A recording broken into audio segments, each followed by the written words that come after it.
So recently, I was teaching a good friend about how to play Battletech. New to Battletech, he's played the video games, the first-person shooter ones. I apologize, I don't keep track of the video games. I probably should, because I know I'd play the crap out of them. But I'm all tabletop. But I was teaching a friend Battletech. He was super interested, wanted to learn all about it, loved his big stompy death robot machines, and so I had him over and we played a couple rounds of Battletech, and he had a blast. And he was asking a lot of great questions and enjoyed the game. And I kind of walked away, thinking like, what, from a new player's perspective, above and beyond picking mechs that look cool, which I'm always a big fan of, or picking mechs for flavor or narrative reasons, how do you guide a new player, or how do you guide any player kind of coming into Battletech, either new or as a returning player, in terms of like what constitutes a good mech? What's a good mech design?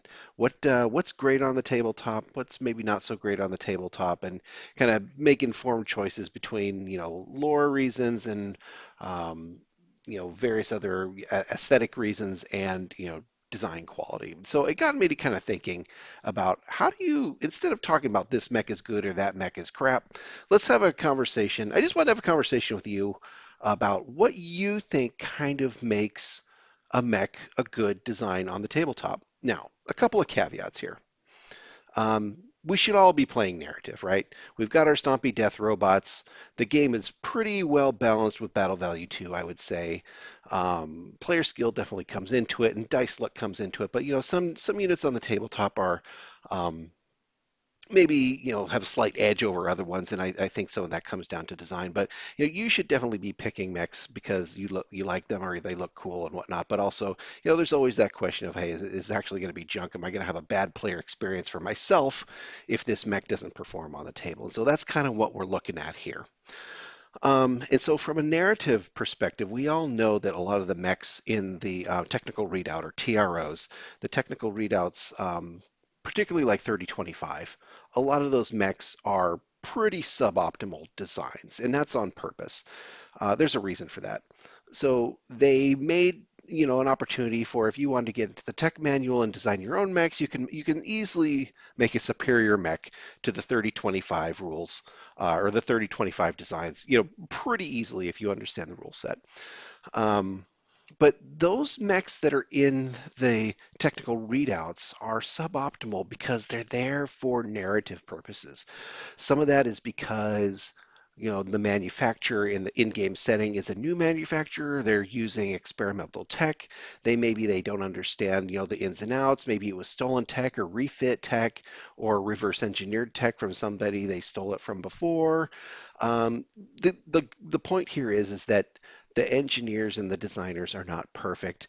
They didn't necessarily know how to put these things together, or they've been cobbled together from old pieces of machinery that haven't necessarily, um, you know, they weren't like rolled right off the manufacturing floor. They had to cobble them together. Maybe there's like a heat sink there or an actuator there that isn't working perfectly. But the point is, these machines can be old, maybe poorly designed. Maybe they were designed with like contracts and future parts and services and labor involved. Like these things are cash cows, right?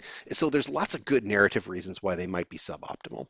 And you really see that a lot in the 3025 designs, I think, because there's a lot of ones that are what I would call overarmed and undersynced. Like there's lots of guns on that puppy, but there isn't necessarily enough heat sinks to use them all effectively. Or maybe there is, a lot of like extra arms, but that's based on maybe there's extra range bands. Like there's a certain set of weapons you fire in the short range, certain set you fire in the medium, certain set you fire in the long range. And I think a good example of that is the Stalker, right? All those weapons, missiles, large lasers, medium lasers, short range missiles, all that stuff. You can't fire those all and not start cooking eggs on your cockpit. But the point was you wouldn't use them all. Anyways, regardless, there's narrative reasons for some of these machines to not be completely perfectly optimal. And I think there's also game balance reasons for them. Like, having a perfect machine, and if all your machines are perfect, it isn't necessarily going to be fun either for you or for the other player. So I think there's goodness in the imperfection, right? But when I look at designs, like, okay, what designs do I tend to gravitate towards, where I know that they're going to perform maybe a little bit better in game, and then um, That's what I wanted to have a conversation around with you today. So, in my mind, these are not hard and fast rules. I want to be very clear. The caveat emptor, these are my opinions. I'm not saying they're facts. And for the veterans out there, I would love to hear your opinions too. Kind of weigh in the comments. Tell us what you think, what you see. But I think for these types of mechs, and I'm really going to kind of focus on 3025 and and clan inner sphere in terms of clan era. Right. I'm going to maybe at some point talk more about the clans, but I'm an inner spherist at heart. So let's just kind of jump in here and then talk about maybe what some of these things are that you could look at it as a design like, hey, that's actually going to perform well. So the first thing that I think of is, can you fire most of your weapons without gaining a ton of heat? Now, you could also say there's some range band things in there, or maybe you don't fire all your weapons, because there's definitely range bands, and I can respect that. And I'm not necessarily talking about that, but if you've got a lot of weapons in the same range band and you don't have enough heat sinks to fire at least half of them, I sometimes wonder if there's maybe more weapons than sinks ratio there is a little bit off, right? So to me, you definitely want some weapon redundancy, and we're going to talk about that in a second. But having way more, gaining, having that ability to shoot way too much and gain too much heat. I sort of wonder sometimes, like, could that tonnage been used better somewhere else? Um, so that's number one. It's not, like I said, not a hard and fast rule, but like when I see like mechs with a ton of weapons and they don't have enough heat sinks to fire, or they don't have enough armor, and we'll talk about that too. Like, it feels like there was a balanced decision made that maybe could have been a little bit more optimal. The other thing that I think about is on mechs when I think about, are they well suited to purpose on the battlefield is weapon redundancy. you know, um, I listen to a lot of Wargamer Fritz, and he has a lot of stuff on BattleTech, and he says, one is none, two is one, and three or more than two is some, or some kind of phrase there. But basically, what he's saying is you're going to get a weapon shot off at one point. It's really good to have a backup weapon. Now, this is a little bit harder on your much smaller mechs, but even like a Locust or a Stinger, like, I think of those two mechs, and those are good mechs, and they're good for purpose. But like, think of in terms of like if it's a combat mech, or let's even an Oss Scout with the one medium laser, like it moves super fast, and it's really good in that role. But like if it gets that laser hit and it's got the paper thin armor, you might as well just run home. Whereas think of something like a mongoose, which has got the three medium lasers. Boy, howdy, do I love me some of that mech, and it's almost as fast, and it is as fast as a locust. So I love me some mongoose because not only is it super fast and it's really good fit for purpose like a locust is, but it's also got that weapon redundancy. If I lose one, I'm not out of the game. Um, the third thing that I think about is your mech doesn't try to be everything. And so I was just talking a little bit about fit for purpose. Some mechs are designed like a little bit of kitchen sink, like it's got jump jets, it's got lots of armor, it's got, long range, short range, and medium range weaponry, and it's got just like everything under the sun you can think of, but it doesn't do any of them particularly well. Sometimes a jack of all trades is good, but when I look at some mechs that have a whole lot of things in them, it's like I don't know what this mech is trying to be. It's a little bit of a red flag for me to like do a, what role am I, not necessarily am I going to take it in my list. It's more of a, what role is this thing going to play on the battlefield? So again, this probably is a little less concerning to me because sometimes those mechs that can do everything is fun, but I also sometimes wonder, like, okay, is it going to excel at anything? So just kind of keeping in mind, like, especially as I see trending towards the heavier or larger mechs that have the jump jets and have the armor and have all the different levels of weapons and, ridiculous levels of redundancy. Um, there's probably better options out there that might be better at a long range fighter or a long range shooter or a brawler. Like a brawler, I would want to see a little bit of speed, heavy armor, and maybe a couple of weapons, maybe a one or two and a different range band, but I wouldn't want to necessarily see 20, 27 weapons on the thing. Or, if it's um a spotter, I wouldn't necessarily want to see like lots of long range weapons on it. It's going to run around fast, it's going to get behind, it's going to take its pop gun to the back, and it's going to spot for your other mechs like an archer or something so that they can kind of land some of those really devastating long range hits. So that's kind of one of the things that I think about. Um, the fourth thing on my list that I've got here is that I tend to lean towards energy weapons. And this is maybe a little bit self-serving. I'm not an anti-ammo um, mech person, but boy, boy howdy, in 3025, when you've got a mech with a lot of ammo and thin armor or thinner armor, I'm thinking like um, riflemen or um, what's the other one I'm trying to think of? Blackjack or dragon, right?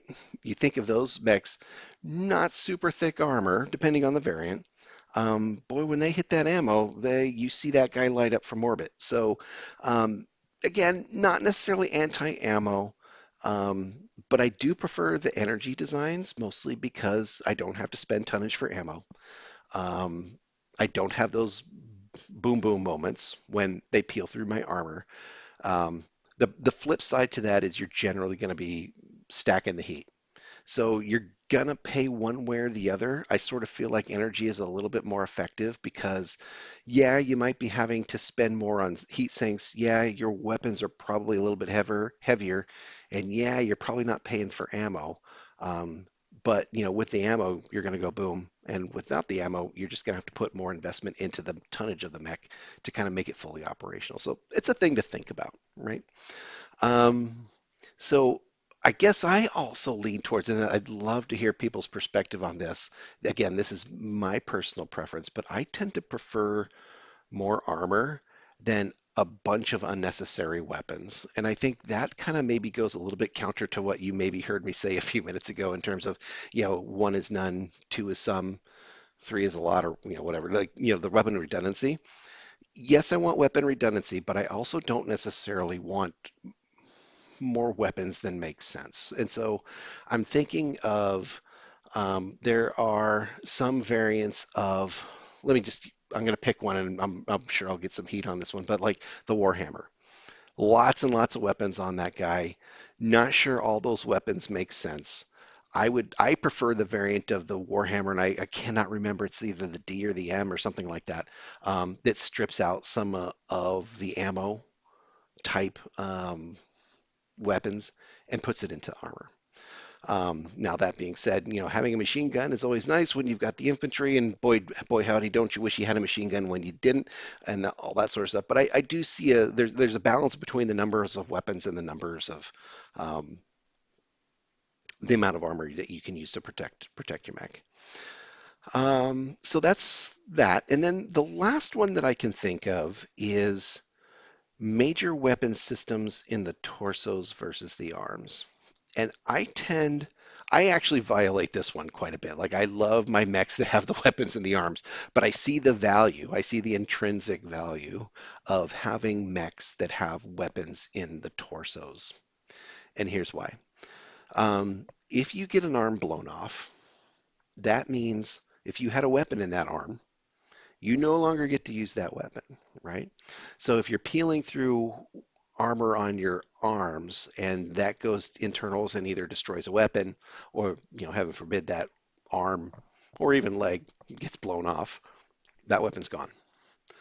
Now that also means that you can continue, if you've got the significant majority of your weapon systems in your torsos, you can get your arms blown off all day and still be, pretty much combat effective the entire time. Now, obviously, when you start taking hits in the arm, or the start taking hits in the arms, that transfers into your torsos, and that's all understandable. But at least you have to burn through that ablative shielding, if you will, before you start taking damage on your inner torsos. But there's some other fringe benefits to that as well. It's like, those are called zombie mechs, when your arms get blown off, but you're still pretty much combat effective and you can still shoot because you've got arm or weapons in the torsos.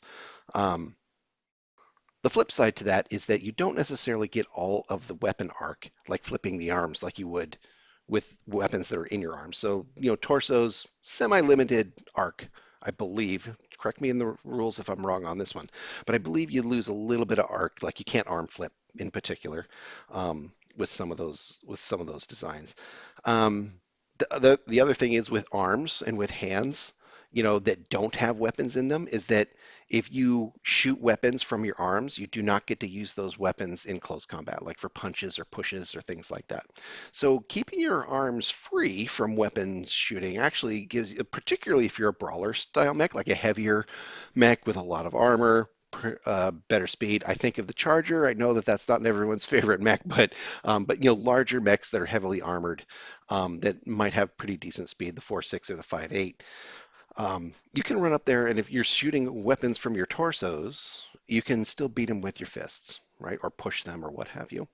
Um, Now, I tend to prefer kicking, but if I'm starting to take some hits and my piloting skill check would be higher than, say, a 5 or a 6, I start getting a little nervous around kicking. Usually, like round after 5, I start getting a little wumbly and the tumbly about kicking because you have to take a piloting skill roll, right? So punching is good if you don't have anything shooting out of your hands, and pushing in, like my all-time favorite is pushing somebody off a cliff, if you have the luck to do that. So that's pretty cool.